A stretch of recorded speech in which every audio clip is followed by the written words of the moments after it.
El momento en el que nuestra mirada se va al problema y a la dificultad, empezamos a correr peligro. Podemos deprimirnos, podemos entrar en rebelión con Dios. A veces hay personas que incluso pueden perder su fe en Él, pensando que Dios está siendo injusto, o incluso diciendo, si Dios existiese, ¿por qué me ocurre a mí esto? ¿Habéis escuchado alguna vez frases como esta? Es lo que oímos, es nuestra carne. Entonces he titulado, si podemos poner ahí al fondo, mi meditación esta mañana en Bailando bajo la tormenta. Qué importante es eso. No somos masoquistas, no nos gusta las tormentas, no nos gusta la dificultad, esa es la realidad. Pero sí que la palabra de Dios nos instruye en que tú y yo tenemos que aprender a vivir de una manera conforme al corazón de Dios en medio de las tormentas. Por eso he tratado de explicarte la manera que Dios quiere que veamos cómo vivir en medio de la tormenta con esa palabra, bailando. ¿A cuántos les gusta bailar? Aquí hay mucho latino, así que yo sé que la salsa y el merengue y todas esas cosas os encanta. Después en la alabanza un poco menos, ¿eh? Pero no os preocupéis, alguna vez vamos a sacar algún tema salsero para que latinos se muevan. Bailando bajo la tormenta. Doy por hecho de que nuestra vida va a ser proceso tras proceso un tanto difícil. Ok. Tengo claro que Dios me ha dado principios para vivir en medio de las tormentas. Ok. Pero el objetivo es ese, es que podamos aprender a bailar. ¿Qué significa? Y quiero empezar con el primer texto en esta mañana, que nos va a traer un poquito más de luz de lo que significa bailar bajo la tormenta. Así que vamos al libro de Santiago, por favor, acompáñame. Y vamos a leer en el capítulo 1, desde el versículo 2 hasta el versículo 8. ¿Lo tenemos? Vamos a ello. Tened por sumo gozo, hermanos míos, el que os halléis en diversas pruebas, sabiendo que la prueba de vuestra fe produce paciencia. Y que la paciencia tenga su perfecto resultado para que seáis perfectos y completos, sin que os falte de nada. Pero si alguno de vosotros se ve falto de sabiduría, que la pida a Dios, el cual da a todos abundantemente y sin reproche, y le será dada. Pero que pida con fe, sin dudar, porque el que duda es semejante a la ola del mar, impulsada por el viento y echada de una parte a otra. No piense, pues, ese hombre que recibirá cosa alguna del Señor, siendo hombre de doble ánimo, inestable en todos sus caminos. Hay algo muy interesante en la palabra de Dios y es ver continuamente cómo nuestro Dios es un Dios de gracia, pero también es un Dios de justicia. Tenemos un Dios que sabemos que perdona nuestros pecados, es un Dios que llega más allá de lo que tú y yo llegamos. Cuando encontramos nuestro límite, Él nos ayuda a ir una milla más, pero también tenemos a ese mismo Dios que la otra cara de este Dios tan increíble es justicia. Tenemos un Dios que le gusta las cosas bien hechas. Por eso cuando Jesús vino sobre la tierra, Él dijo, yo no he venido para ahogar ni para quitar la ley, yo he venido para cumplirla. Pero aparte del cumplimiento de la ley, que a ti y a mí nos ayuda a conocer nuestros límites, a saber cuál es el camino a andar, nos damos cuenta que muchas veces cruzamos ese límite y es ahí donde necesitamos la gracia de Dios. Por lo tanto, no olvides nunca, Dios es un Dios de gracia, pero Dios es un Dios de justicia. Y este texto nos enseña los dos pilares, para mi punto de vista, de los más importantes del carácter de Dios. Gracia, justicia. Pero no quiero hablar de eso hoy. Se trata de descubrir qué significa bailar bajo la tormenta. En el versículo 2 que hemos leído, y vamos a repetir, dice, tener por sumo gozo, hermanos míos, el que os halléis en diversas pruebas. Mira, es importante lo que Santiago está escribiendo en este texto. Santiago era el hermano de Jesús. La palabra nos enseña que Santiago no creía en que su hermano Jesús era el Salvador del mundo, el Hijo de Dios. Le costó un tiempo aceptar el mensaje o el plan tan importante que Dios puso en marcha sobre la tierra. Pero cuando él dio su vida al Señor, se convirtió en uno de los líderes más importantes de la iglesia en Jerusalén. Fue un hombre de sabiduría, fue un hombre que era padre de la iglesia en ese momento. Y cuando empezamos a leer su carta, nos damos cuenta de que hay algo muy especial, como una conexión a algo que está en el corazón de Dios y que trató de transmitir por medio de esta carta a la iglesia, no solamente que él instruía, sino a la iglesia que serviría de generaciones en generaciones. Cuando Santiago está diciendo aprender a tener gozo en medio de las diversas pruebas, lo que nos está tratando de enseñar es que las pruebas deben producir en nosotros, número uno, el entendimiento de que Dios está tratando contigo o conmigo. Ahora, algunos padres que estáis aquí, cuando instruimos a nuestros hijos o les regañamos o les queremos enseñar una lección, no siempre es agradable. No siempre es agradable la disciplina, a veces hay que castigar, a veces hay que, no sé cómo cada uno ejerce esta labor de enseñanza en su hogar. Pero para no crear de nuestros hijos animales, sino hombres y mujeres de bien, enfocados en la palabra de Dios, instruidos en los caminos del Señor, nos damos cuenta de que hay que ejercer una disciplina. Y aunque ellos en ese momento no lo entienden, incluso empiezan a ser así muy teatreros de me odias, no me quieres, ¿y por qué me haces esto? ¿Y si me amases? Pero en el fondo, detrás de esa actitud padre, madre hacia tu hijo, lo que hay es el sentimiento de que un día te darán gracias por la educación que les diste. Algún día te darán gracias porque les enseñaste a decir gracias. Algún día te darán gracias porque les enseñaste a tus hijos a ser buen padre. A que les mostraste un camino con el ejemplo de tu vida correcto. Que eres un hombre de fe, que eres un hombre que ora, que eres un hombre que te acercas de Dios. Por eso, detrás de la disciplina, detrás del trabajo que Dios ejerce con nosotros, hay un gozo en su corazón de saber que tú y yo estamos en el proceso de Dios. Y cuando yo entiendo eso, empiezo a regocijarme con el Padre. Cuando un hijo empieza a madurar, quizá lo que le estás enseñando no le gusta, pero llega un momento donde es suficientemente maduro o madura para entender que todo lo que estás haciendo y diciendo es por su bien. Eso estoy viviendo yo con mis hijos en este tiempo. Y ellos aprenden y yo aprendo a vivir en gozo en medio de la prueba.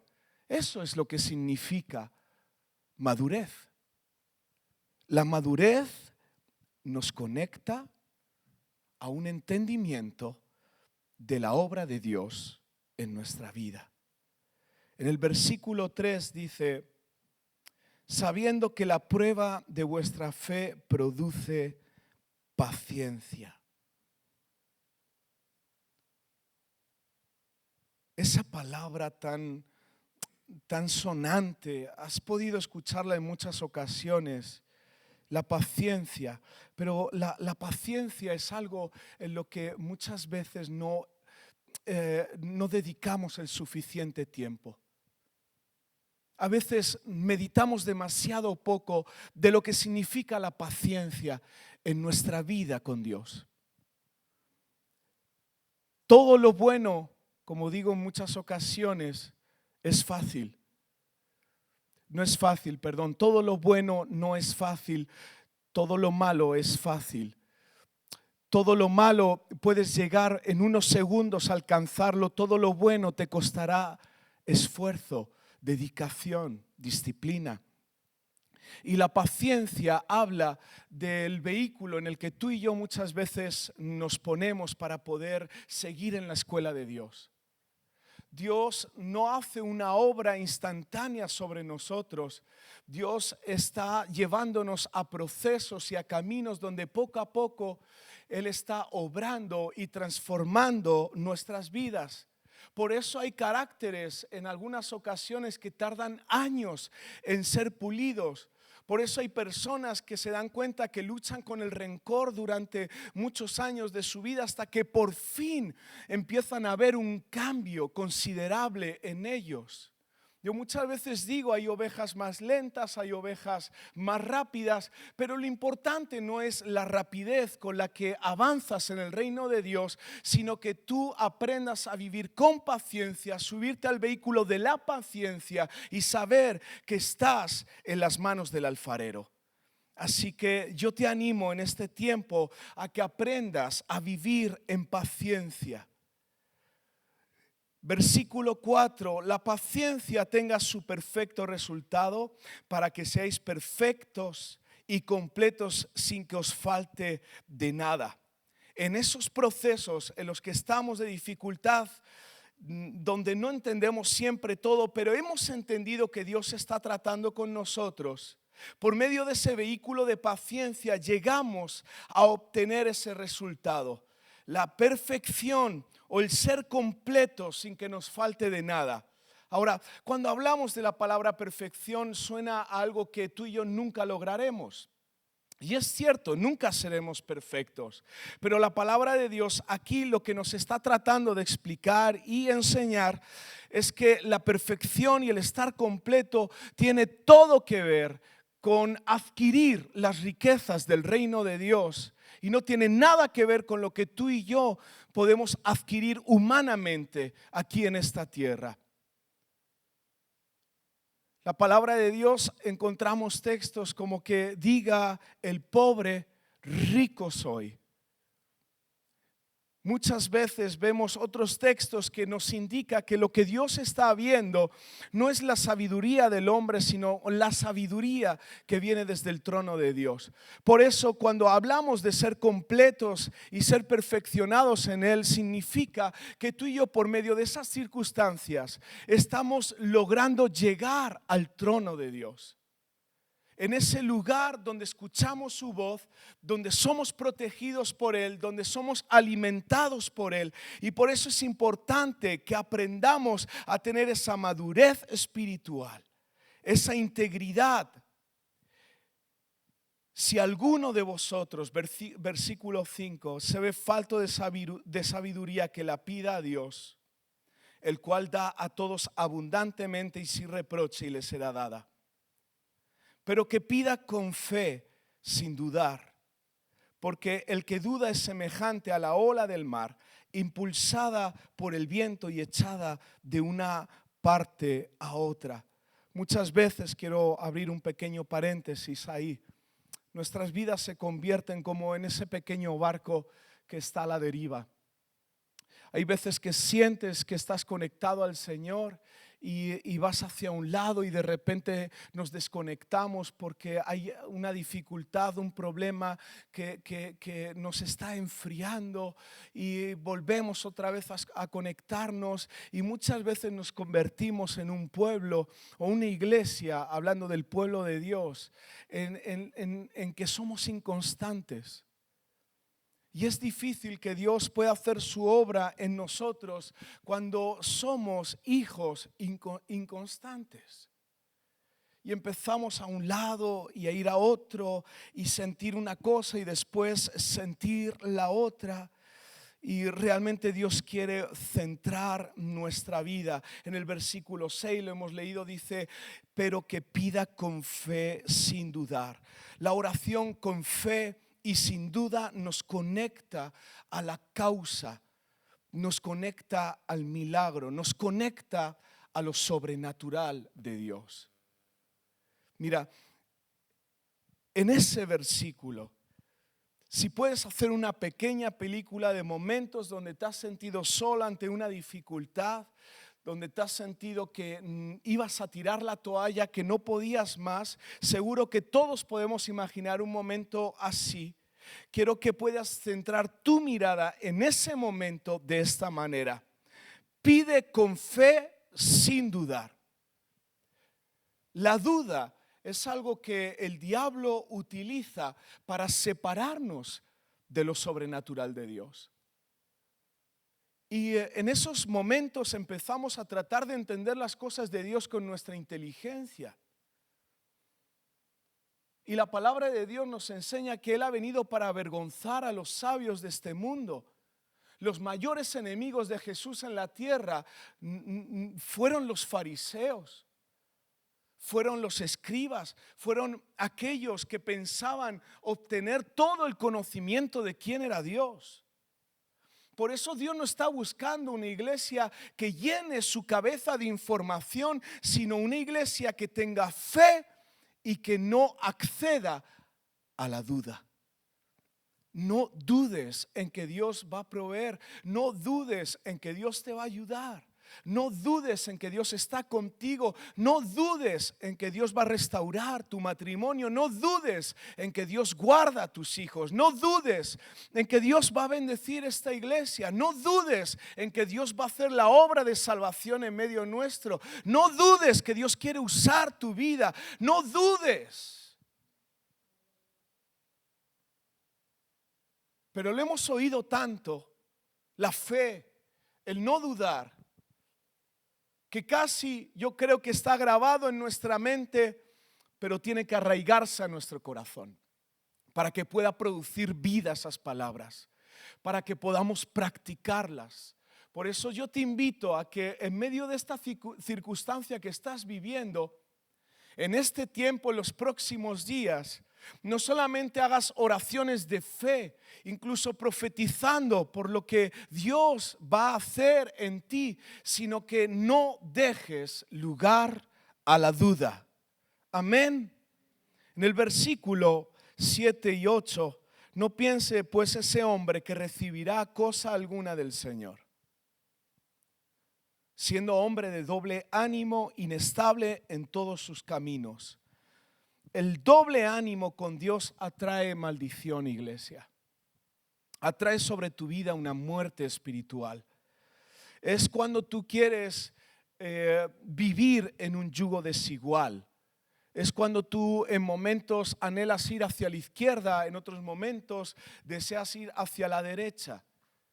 En esa inconstancia, en ese doble ánimo que a veces encontramos en nuestros corazones, el peligro es que el diablo encuentra brecha y encuentra lugar en nuestras vidas. Y él, en esa brecha que él ve, empieza a instalar pensamientos sobre nosotros, empieza a instalar sentimientos negativos, de maldición sobre nosotros. Son momentos donde alguno empieza a criticar, alguno empieza a escuchar cosas que no son constructivas, sino más bien destructivas. Y poco a poco el diablo se va filtrando por esas brechas y todo nació en un corazón de doble ánimo. Cuando yo vivo en un corazón constante en Dios, me voy a dar cuenta que yo voy a tener el poder de cerrar cada brecha de mi vida para que el diablo no siembre sobre mí nada. Y en esos momentos que me mantengo conectado con Dios, que no siempre es en un gozo absoluto y en una confianza absoluta, pero mi corazón es firme en lo que yo creo que es Él, en lo que Él está haciendo. Yo creo en que Él me puso en este lugar. Yo creo que Dios me dio a esta esposa, a este esposo, a estos hijos. Dios me dio a estos hermanos. Dios me puso en este lugar. Y cuando yo soy firme en mi corazón, me doy cuenta de que no hay lugar para que el diablo siembre maldición sobre mí. Algunos luchan en ver cómo no criticar. y empiezan a podar ciertas partes de su vida y no se dan cuenta de que el trabajo no hay que hacerlo en esa parte del árbol de nuestra vida que se ve, sino en las raíces de nuestras vidas. Porque ahí es donde encontramos en la raíz corazones de doble ánimo. Por eso es importante que aprendamos en esta mañana que para poder aprender a bailar en medio de la tormenta o bajo la tormenta, yo debo cuidarme de no tener un corazón de doble ánimo. ¿Sigues aquí? En el versículo 12 dice: bienaventurado el hombre que persevera bajo la prueba, porque una vez que ha sido aprobado, recibirá la corona de vida que el Señor ha prometido a los que le aman. La carrera que tenemos con Dios no es una carrera de sprint, es una carrera de fondo. Vuelvo a repetir, no importa todo lo que tú corras con Dios, lo importante es que tu carrera sea constante.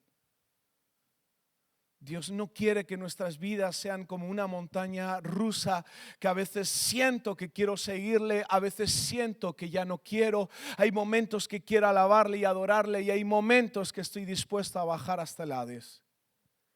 Dios anhela un pueblo que persevere en sus principios. Un pueblo que persevere en su palabra, un pueblo que persevere en la búsqueda de la presencia de Dios. Por eso este texto dice: bienaventurado, bienaventurado, bienaventurado. Hay un galardón de Dios que está preparado para aquellos que permanecen fieles en su camino. Por eso, iglesia, aprendamos a perseverar bajo la prueba, especialmente bajo la prueba. Si os acordáis, Jesús, antes de entrar en su ministerio, fue llevado por el desierto. Fue el Espíritu de Dios el que le dijo: Jesús, al desierto.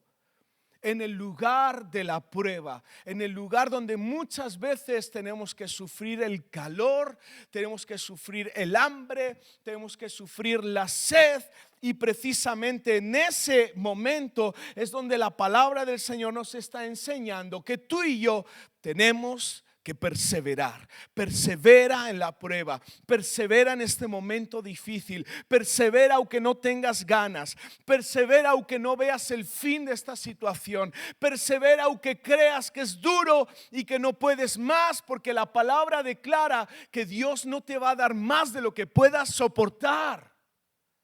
Así que persevera, hermano, merece la pena, porque Dios está preparando una corona de vida para ti y para mí, para todos aquellos que perseveramos en medio de la prueba. Versículo 14. Vamos a empezar en el 13 para que entendamos bien el contexto. Dice: que nadie diga cuando es tentado: soy tentado por Dios, porque Dios no puede ser tentado por el mal, y Él mismo no tiene a nadie. Sino que cada uno es tentado cuando es llevado y seducido por su propia pasión.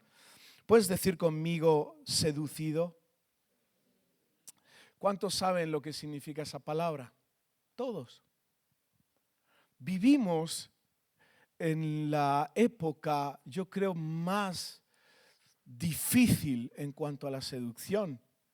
Esto va avanzando a un ritmo de vértigo.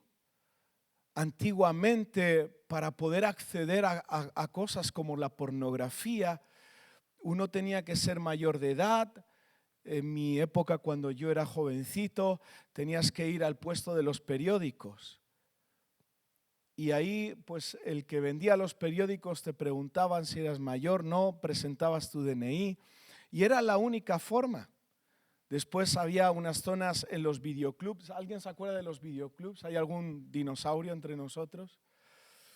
Y había una zona como con una cortina donde estaban las películas X. Entonces, para acceder tras la cortina, tú tenías una vez más que presentar tu DNI, y la persona que estaba allí responsable te dejaba acceder o no acceder. Ahora vivimos en el mundo de la tecnología absoluta. Ahora para poder anunciar unas ruedas para el coche, te ponen a una mujer medio desnuda con una rueda, pero no te lo ponen en un sitio escondido, ¿no? En la parada del autobús. Seducción. Ya no solamente en lo sexual, sino en cualquier ámbito que puedas imaginarte. En tu casa, en los coches, en todo aquello que continuamente está tratando de llamarnos la atención. Y Pablo dijo a la iglesia, ¿qué os fascinó? ¿Qué fue lo que os sedujo? ¿Qué fue aquello que de repente borró vuestra mirada directa hacia mí y empezó vuestra mirada a desviarse hacia otros lugares que no tienen que ver conmigo? Este texto nos está dando una señal de precaución. Cada uno es tentado, dice, cuando es llevado y seducido por su propia pasión. Ahora, nuestra propia pasión tiene mucho que ver con cosas sin arreglar con Dios, cosas que están todavía en un lugar de formación con Dios donde reconozco o reconoces que eres débil, frágil. Quizá en tu antepasado sufriste de esto. Hay personas que han tenido tanto problema con el alcohol que quizás nunca más podrán tomar alcohol. Porque en el momento en que hay un pequeño desliz, ¡fuf!, hasta el final. Porque fue su pasión. La pasión nos conecta a la carnalidad. La carne, dice la palabra de Dios, está en esa lucha continua con nuestro espíritu. Nuestro espíritu desea de Él, nuestra carne no. Nuestra carne crea sus pasiones, sus deseos, lo que le apetece. Y este texto está hablando de que muchas veces nuestra carne y la pasión de nuestra carne es tentada y es seducida. Por eso ese texto dice, cuidado, cada uno es tentado cuando es llevado y seducido por su propia pasión. Entonces, versículo 15, después cuando la pasión ha concebido, da a luz el pecado, y cuando el pecado es consumado, engendra muerte. Y me he dado cuenta en la palabra de Dios, la palabra muerte se identifica de dos maneras. Una es la muerte que nos lleva al infierno, que nos lleva a ser seducidos por el diablo, la muerte que nos separa en nuestra relación con Dios, lo que llamamos muerte espiritual. Pero hay otro tipo de muerte que Jesús nos habla, que dice, el que tome su cruz cada día y me siga. Esa muerte de que Jesús nos habla, de que para que pueda vivir en nosotros, yo debo morir. Más muero yo, más vive Cristo en mí. Por eso nuestra vida, sea a la izquierda o sea a la derecha, se va a tratar de muerte. La cuestión es, ¿hacia qué tipo de muerte quieres ir? ¿A la muerte que te lleva hacia el Hades? ¿Hacia el infierno? Esa muerte que es seducida, donde mis pasiones carnales empiezan a tomar lugar y me están llevando hacia la muerte espiritual. O bien yo quiero morir para que Cristo viva en mí. Yo quiero que mi carne muera. Yo quiero aprender a perseverar en Él. Yo quiero aprender a tener fe y no dudar de quién es Él. Cuando yo empiezo a practicar los principios de la palabra de Dios, que solamente algunos hemos visto en esta mañana, ¿sabes lo que ocurre? Aprendo a bailar en medio de la tormenta. Me doy cuenta que entro en una madurez con Dios que cambia todo el rumbo de mi vida. Y yo aprendo en esos momentos difíciles a entender que Dios está trabajando conmigo. Dios me está haciendo subir a un nuevo nivel con Él. Iglesia, muchas veces Pablo lo dijo y era una gran preocupación para él. Pablo no era cualquiera. Era un apóstol llamado por Dios, tenía un corazón paternal por lo que iba a ser la iglesia universal. Y él lo dijo en varias ocasiones, lo expresó en sus cartas, no solamente para ese tiempo, sino para todos los tiempos que vendrían para la iglesia, como tú y yo. Se trata de madurez. Vivir en gozo bajo la tormenta se trata de madurez. ¿Estás conmigo? Si me puedes ayudar, Ruth. Esta mañana me gustaría que pudiésemos orar. Y solamente tú quizás conoces hasta qué punto en esta mañana necesitas de Dios. Por lo que estés atravesando, yo no lo sé. Y te das cuenta de que todo lo que vivimos, quizá para otra persona no parezca mucho, pero para nosotros es una montaña. Y es una montaña difícil de escalar. Y siempre podemos decir una frase como esta: es que tú no sabes por lo que estoy pasando. No, tú no te imaginas por lo que yo estoy sufriendo y pasando en este momento. Mira, no lo sé. Lo que sí sé es que para todos nuestras propias dificultades son las montañas más grandes. Pero también me he dado cuenta de otra cosa, de que tu montaña es la que Dios puso delante de ti. David tenía que tener su propio Goliat. Y es bueno tener nuestro Goliat, porque nuestro Goliat nos lleva a un enfoque de quiénes somos en él. David parecía un joven no muy fuerte, semblante, guapete, pero poca cosa. La Biblia habla de que Goliat era un gigante, era un hombre de guerra, era un hombre que sabía coger la espada, que sabía coger la lanza. Y ese pobre jovencito que parecía que no iba a hacer nada, ¿sabes lo que ocurrió? Si lo sabes. ¿Qué le pasó a la cabeza de Goliat? Pues espero que conozcáis la historia de David y Goliat, porque hasta los fariseos la conocen. ¿Qué pasó con Goliat, iglesia? Acabó mal, sin cabeza, muy mal. Esa piedra llegó, ¡pum!, en el momento adecuado, de la forma correcta. Pero ¿sabes qué? David no mató a Goliat en ese momento. Tú dirás, ¿pero qué me estás contando? Sí. David mató a Goliat todos los momentos que estuvo a solas en el campo, donde nadie le veía y ni siquiera sabía usar una honda, y empezó a practicar y a practicar. Las primeras piedras se caían, otras le daba a la oveja del fondo, la otra le saltó un ojo a la otra oveja, y probaba y probaba y probaba, tardes, mañanas, anocheceres.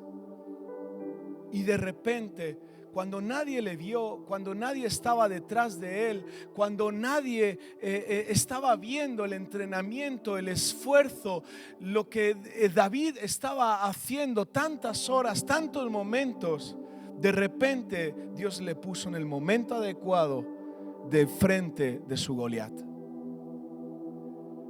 Y fue una piedra. Y muchos dicen, una piedra mató a Goliat. No. Lo que mató a Goliat